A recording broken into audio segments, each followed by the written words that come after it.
Even though the ego is illusionary, why is it essential to the process of self-recognition? That's a beautifully formulated question.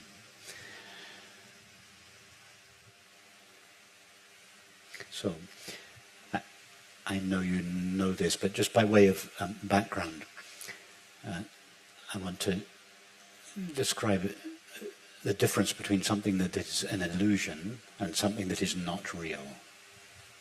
So something that is an illusion is real, but it is not what it appears to be. The mirage in the desert is an illusion as water, but it is real as a play of light, relatively speaking. The landscape in a movie is an illusion as a landscape. There's no real landscape there, but it's real as the screen. So all illusions have a reality to them. Something that is not real is something that has no existence even as an illusion. For instance, a square circle.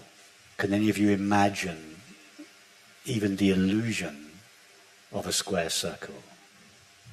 No. So a square circle is not an illusion. It is simply non-existent, unreal. Whereas a mirage in a desert is not really a pool of water, but it is a play of light. So there is no value in investigating a square circle. It won't give us any knowledge about reality. However, there is a value to investigating the pool of water in the desert, because if you deeply investigate the pool of water, you'll come to the play of light. If you investigate the illusion, you find its reality. If you investigate what the landscape in a movie really is, that investigation won't lead you to a landscape, but it will lead you to the screen.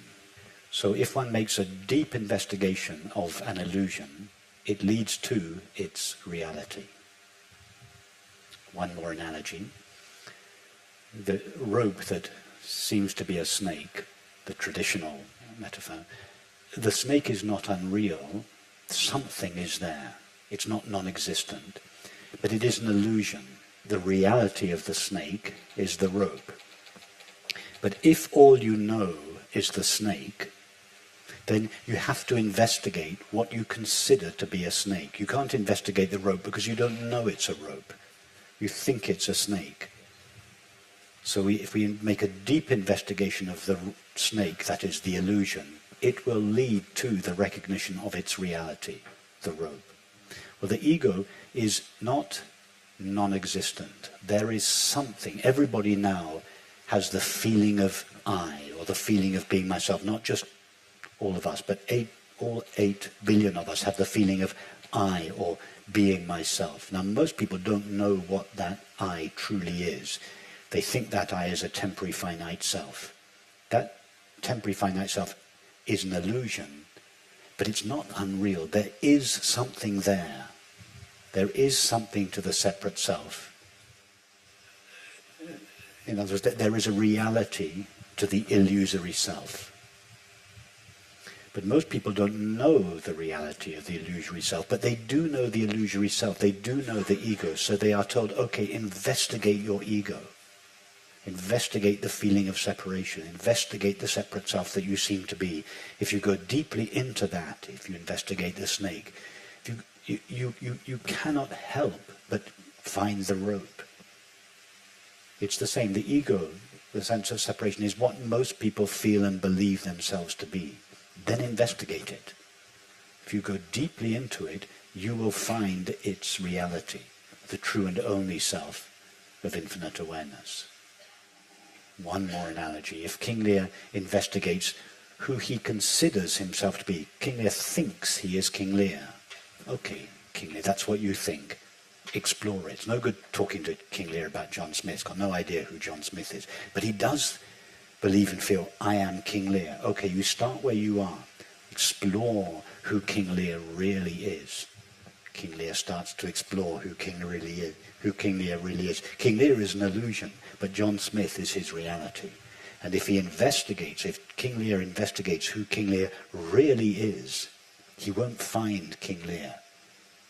He'll come to the recognition, I am John Smith.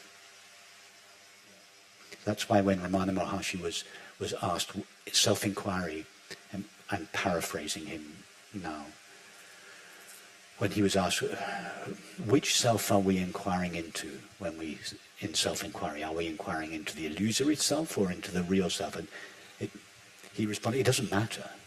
Just inquire into whatever you think yourself to be, just investigate it. Because if you go far enough into the investigation of yourself, whatever you believe yourself to be, you will eventually end up with its reality, the true and only self of infinite awareness.